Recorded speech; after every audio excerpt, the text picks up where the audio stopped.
Okay, thank you so much, ma'am, for your blessings. Now I would request Dr. Kash Gautam to take forward his talk. Hello, am I audible? Yes, sir, you're audible. I need permission to present my slides actually. Vishal sir, please give the permission so that we can start the talk.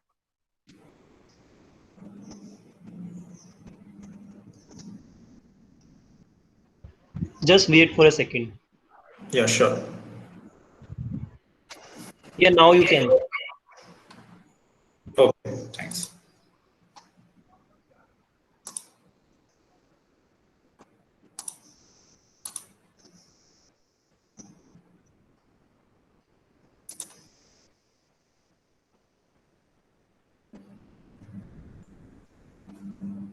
Is it visible, my PPT? Yes, it Yes, is. sir. Yes, sir. Okay, so good morning to all the participants of this webinar. I am Dr. Akash Gautam from University of Hyderabad, and I am assistant professor here at the Center for Neural and Cognitive Sciences. So you have already listened about the stigmal aspects of this mental health. Now I will try to explain some of the well-known biological facts about the mental health. So all these mental health issues, whether you name it as depression or as anxiety or as stress, you can name with different names, but at biological level, all are associated with alterations in functional and structural changes in the brain. Moreover, they all are associated with similar changes of neurotrophic factors and compromise the neuroplasticity in the brain. Therefore, I'm including all of these mental health issues in one as major depressive disorders, or in short MDD. World Health Organization recently ranked MDD as the leading cause of morbidity in developing nations in the next century, which will result in paralysis of health services and decreased work productivity. So in this slide, you can see a rapid jump in the rank of MDD from 1990 to current year 2020. So what is a MDD for a neurobiologist? Major depressive disorder. It is a common but serious medical illness which affects your mind and body in a negative way. When I say negative way, then it means the depressed person always feels sad and loses interest in those activities which he or she was enjoying earlier. MDD also leads to a variety of emotional and physical problems due to which it can decrease your ability to function. But good thing is that this MDD is curable, is treatable. But for cure, one should be able to diagnose it properly, because even medical conditions like thyroid problems or some brain tumor or vitamin deficiency in body can mimic symptoms of depression. Through the scientific literature, it is evident that three factors, singly or in combination, can make ground for a depressive episode. First one is genetic predisposition, means the type of genes which you are carrying from your parents. Second, the early life events, generally some tragic incidents or bad memories of your childhood. And the third one is adverse life events or environmental factors around you. However, the presence of genetic predisposition diminishes need for adverse childhood experiences and present life stressors. Means this factor, that is genetic predisposition, is the dominant one. So there are several theories about what causes depression. The condition most likely results from a complex interplay of individual factors, but one of the most widely accepted explanation cites abnormal brain chemistry.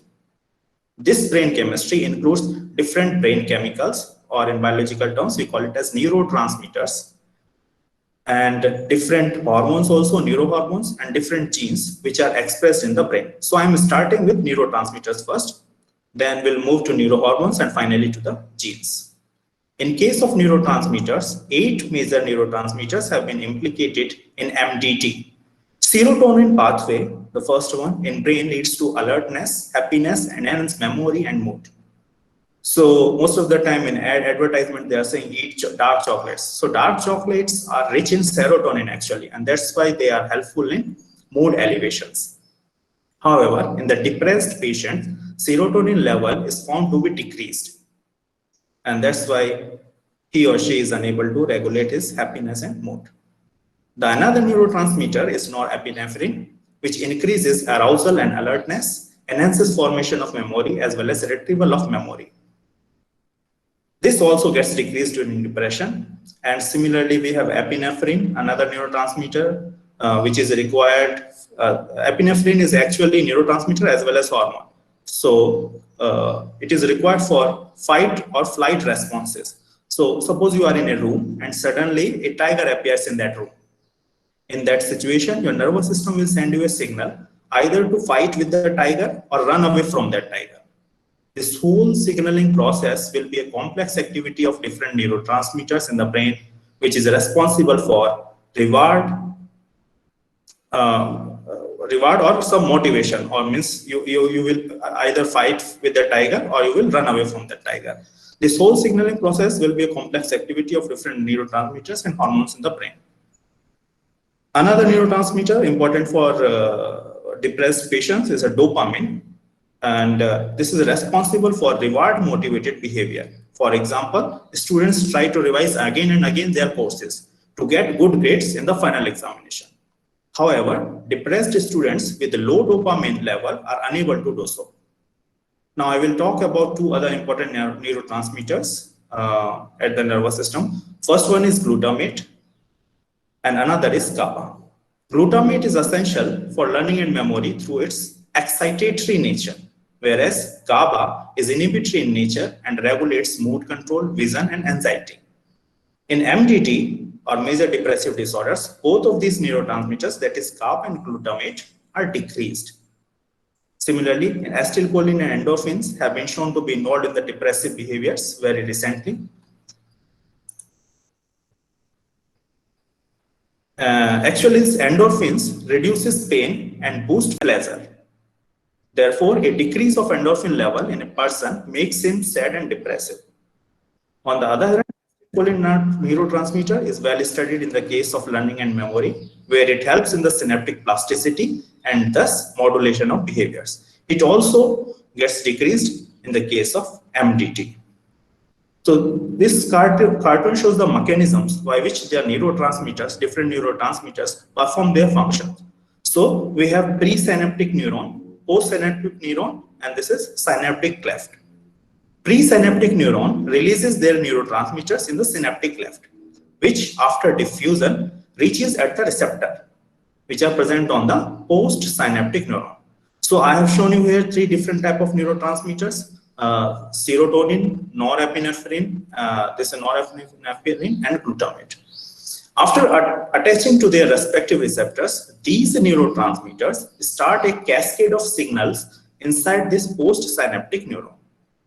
So here you can see the final result is modulation of synaptic plasticity genes inside the nucleus and enhancement of neural connectivity and cellular resilience. Apart from these neurotransmitters, other factors like hormones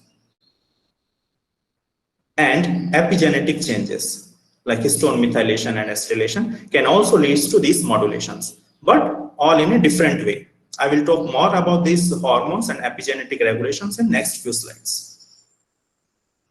Okay, let us talk about the hormones now. The most important stress hormone in case of depression is cortisol. This is known as main stress hormone.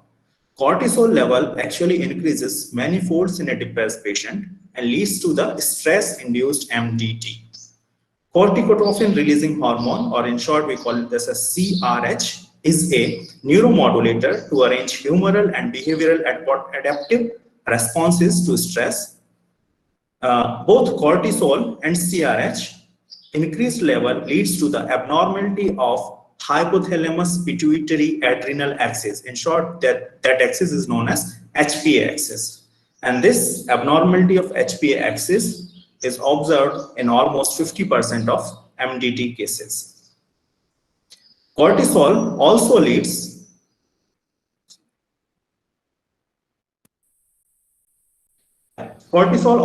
to the shrinkage and loss of dendrites and decreased level of one of the important synaptic plasticity gene, that is BDNF, brain-derived neurotrophic factor in the hippocampus.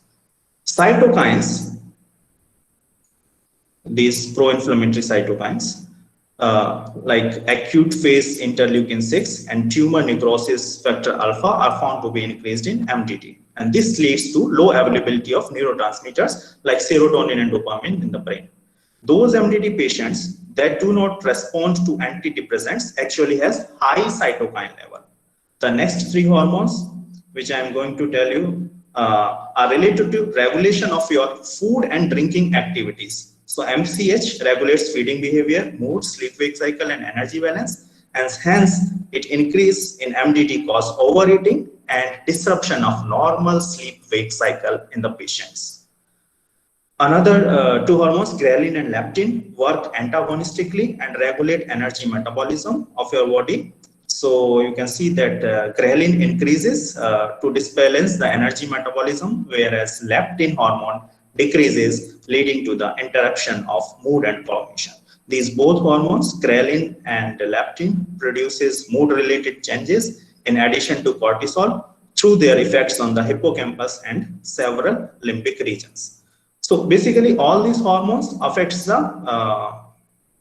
this axis, HP axis. So hypothalamus located in the brain, and then pituitary and adrenal located just above at the top of kidneys. So different hormones act at different locations to regulate this HP axis. For example, glucocorticoid hormones. The excess of glucocorticoid hormone can reduce subgranular zone, or in short we call it SGZ proliferation, and produce atrophic changes in hippocampal subregions. This could lead to hippocampal volume reduction as seen in MDD patients. Also, there can be hypercortisolemia, means there is more level of cortisol, which is again manifested at many levels in depressed patient through this HPA axis.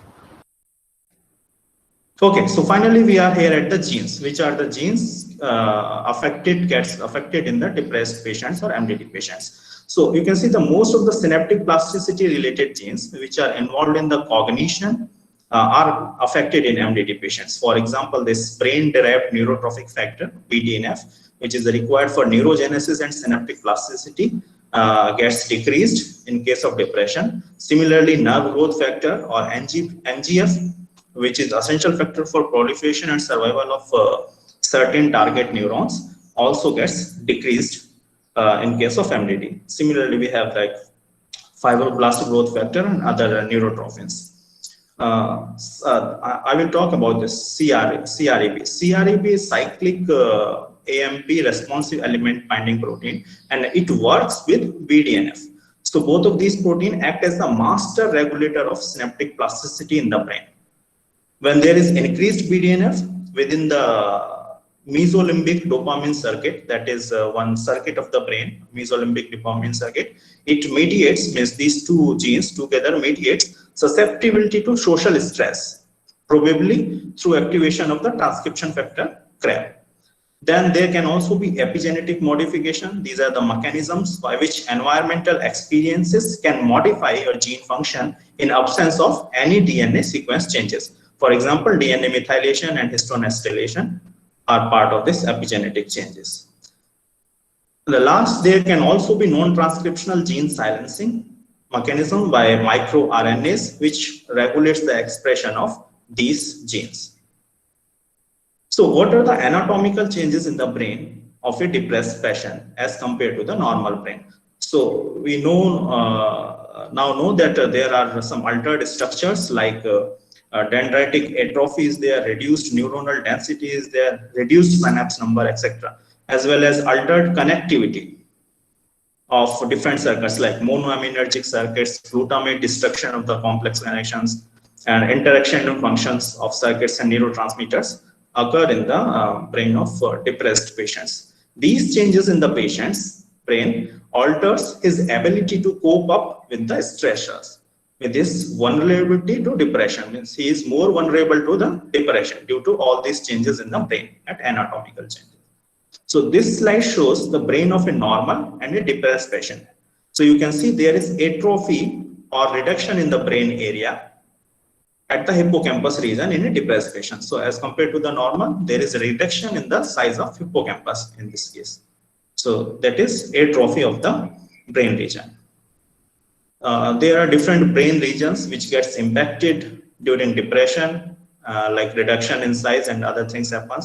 The most important brain regions are this dorsolateral prefrontal cortex, and then we have ventromedial prefrontal cortex, also orbital frontal cortex, and all this anterior cingulate cortex, and definitely the limbic region, which includes hippocampus, amygdala, which are basically related to your emotions, amygdala, hippocampus, ACC, all these forms limbic system. So this limbic system gets impacted in case of a depressed patients. So therefore, changes in limbic region has been implicated in circuits regulating emotions, rewards, as well as executive functions. Moreover, functional activity in amygdala and cingulate cortex is related with dysphoric emotions. Neuroimaging studies have also found a strong implication of the amygdala as an important limbic node for processing emotionally salient stimuli like seeing of fearful faces. Okay, so all these changes at the chemical, genetic, and hormone level leads to change in the lifestyle of sufferer. For example, psychomotor retardation can be there, during which there is decreased activity in dorsolateral prefrontal cortex, which leads to poor executive function and cognitive slowness. Whereas in psychomotor agitation, there is overactivation of amygdala by noradrenaline and GABA. There can be fatigue, there can be loss of energy, which is due to TNF alpha acting on hypothalamus, and decreased BDNF concentration in brain. And definitely there can be guilt, worthlessness, which is mediated by dorsolateral prefrontal cortex and amygdala. And also concentration and decision are impaired as attention processing is diminished due to low volume of anterior cingulate. Suicidal idea and thought attempt arises due to low serotonin level in the brain. Similarly, attentional bias indicates cingulate dysfunction and poor problem solving ability, which indicates again some dysfunction in the prefrontal cortex. Means all these lifestyle changes are associated with changes in the corresponding brain areas. So just before my last slide of treatments available for MDD, I wish to throw some light on the animal models of depression which neuroscientists use for designing and study the efficacy of preclinical drugs. So these are different animal models like forced swim test, then social defeat and social interaction, etc. All these models neuroscientists use to discover all the above mentioned molecular pathways of MDD, and also try to recommend treatments for MDD patients to preclinical studies on these models. So what are the treatments available for MDD till now? So treatments are mostly focused on restoring the normal levels of brain activity and neurotransmitters. For example, these anti-inflammatory drugs are used for inhibiting the pro-inflammatory cytokines, that is IL-6 and TNF alpha. And there is also deep brain stimulation therapies. These are done to activate the dormant areas or reduced areas of brains, which generally gets affected by depression. And there is also treatment available to target the BDNF level. Means you can use different drugs like ketamine and plant glycosides to restore the normal level of BDNF in the patients. That's all about biological aspects of mental health in brief. If you have any question, I will be happy to answer at the end of this session. Thank you all. Okay, thank you so much, sir. We have two queries. One is from Shagun. She is asking, a person with a bipolar disorder experiences sudden maniac attacks and then major depression. I know that it's not yet confirmed what really caused bipolar disorder, but it is clear what caused the sudden mood swing. Also, is there any treatment that can reduce those symptoms to some extent? Thing is that treatment for any neurodegenerative disorders or mental disorders is not available. What you can do, you can just delay the symptoms, or you can, means there is symptomatic treatment only for bipolar disease or any other neurodegenerative disorders or any other mental issues. So bipolar disorders again is due to some changes in the neurotransmitter in the brain, And by restoring the normal level of those neurotransmitters, definitely you can prevent that occurrence of those bipolar disorders. Okay, sir. So she has also written that also medicine like Etiron 0.5 is prescribed for patients dealing with anxiety and sleep disorder. If you Google these medicines, the side effects are really terrifying. This makes patients a bit confused if they should take these medicines or not. What should you suggest a person should do? Because drugs used to treat mental health usually have major side effects. I think a medical doctor will be suitable to answer this question. I am not a medical doctor. I'm a neuroscientist only, but I think she should consult this medical doctor, MBBS doctor. Yeah. Okay, sir. So we have a query from Ruchi Singh. She's asking, can you please explain more about hypothalamus pituitary axis? HPA axis. Yes, sir. HPA axis is like connection of these three major glands: hypothalamus, pituitary, and adrenal. So hypothalamus and pituitary is located in our brain, and adrenal is located at the top of our kidney. So whenever there is an stimulation, all these three glands are affected because these are interconnected, and then due to that external stimuli, they releases these different hormones from because these are glands, these are secretory in nature, and due to their secretion, means there is either less secretion or there is more secretion. Those secretion affects your all the